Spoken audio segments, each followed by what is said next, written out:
he didn't tell them he could spend any more either. And so technically he didn't cut payroll. Like, you can't blame me because it's the exact same, maybe a little bit more. But you know what? It's not my fault.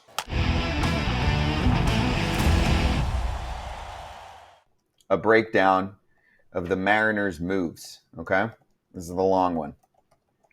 I think the fans understandably reacted to some decisions that we made early in the offseason. To be clear, the decisions are Jerry Dipoto and Justin Hollander's decisions. I'm going to step away from the quote for a sec. Those are the two people that run the front office for the Mariners.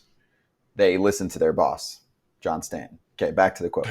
I approve them in most cases, but our baseball guys make those decisions. The decisions we made was we had some players who had contracts for the 2024 season that weren't going to be able to contribute to the team on the field. I think Robbie Ray walks on water. I'm a huge fan of Evan White. I think those are great people, and I'd love to have them associated with the team. But Robbie had Tommy John surgery, and the only thing I know for sure about Tommy John surgery is that the recovery takes longer than you think it's going to.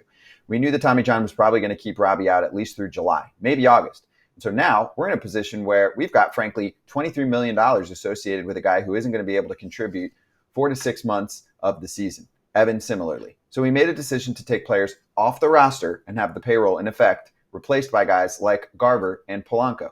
And we're going to have, with a higher, call it the same payroll.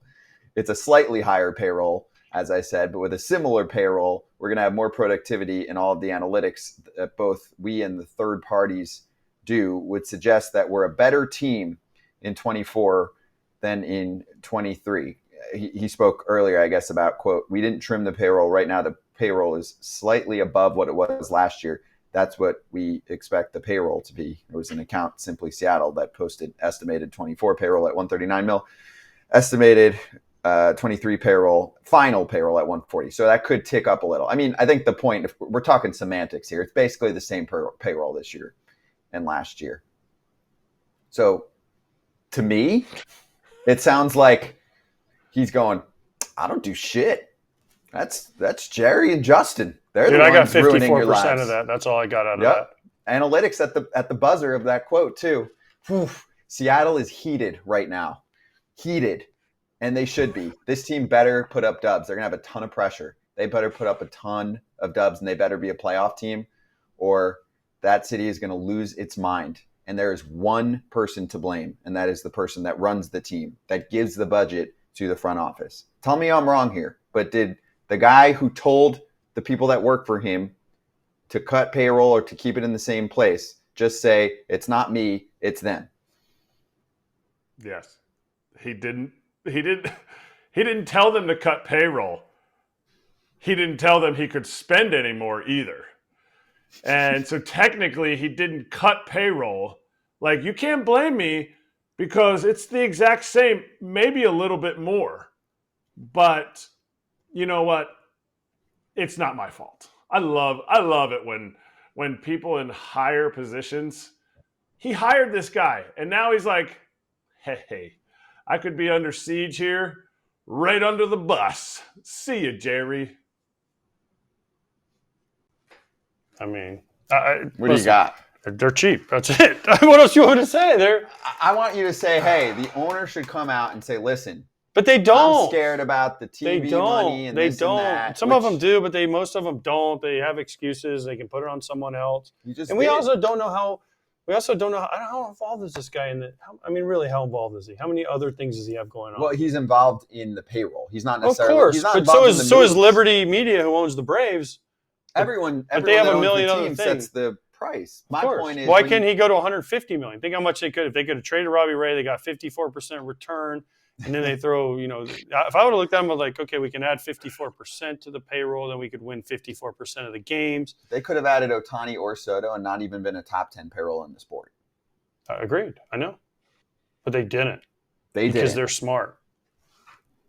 What? Because they'll their tell you analytics say. Did you like that part at the end? The analytics say, listen, I get analytics, but analytics shouldn't drive your organization to a point where it can affect your wins and losses. Like, it's a piece of it, and I get it. And even like the Astros, when they back in the day in the A's, who never won anything with their whole Moneyball thing.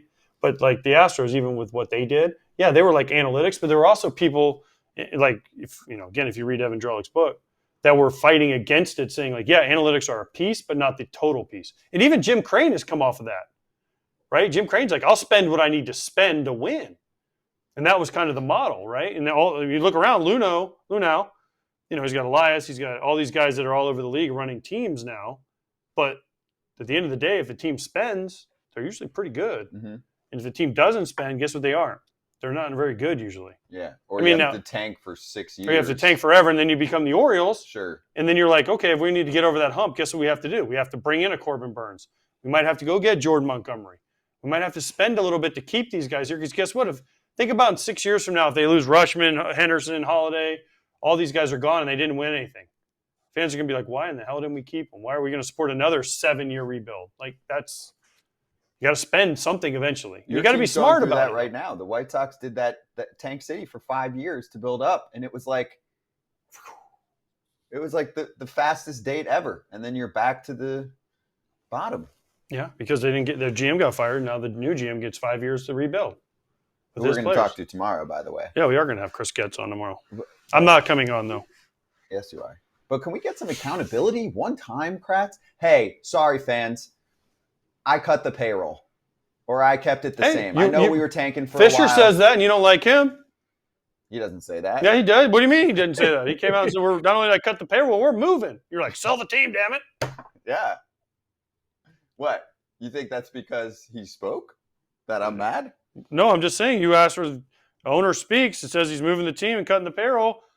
It tells the truth. You're mad at him. Now you're mad at a guy for not. Which one do you want? Well, now, first of all, we want you to say good things, but we're not going to tell you which one to say. Which one is it? They're closing up the parking lots because it's going that's funny. Fucked up. That's funny. We'll get to that tomorrow. That's funny. But my thing is, this looks the optics are so bad. Whether whoever made the cuts, whoever payroll isn't higher, is lower, whatever it is, to me that's semantics. You just hosted the All-Star game. You don't host the All-Star game and go into debt. Teams aren't looking like, man, I hope I don't get to host the All-Star game. Teams don't look at the fact that, I know I locked up my center fielder for the future and he's an MVP candidate, and we just locked up our shortstop, and we have one of the best catchers in the game behind the dish. You know what? I know our pitching staff's really good, but we're not going to add anything. Like, this is not my time to win. It just looks brutal to the fan base. Brutal. I'm typing this as I'm listening to you. I'm not asking Seattle to have a $300 million payroll, but it's at 140. They're keeping so much of the money to themselves. Is there a team at a time period when it's their winning window? Is there a team that if they would have added a player, now that the Orioles got Burns, they addressed a need that they had? Is there a team that if they would have added a player that would have moved higher up on the list to complete what they have on this team, other than the Mariners right now? Your delivery today is I'm so confused about what he just asked. Wait, but I understand Kratz language. Okay. There is no stronger move this past offseason than if a team like Seattle traded for Juan Soto. Thank you, Ipe. Thank you, my interpreter. Hey, everybody. Be sure to like and subscribe for more content. We're back here every weekday, all year long, so do not miss an episode. The videos are coming in all day. Here's another video you might enjoy. Baseball the way it should be covered.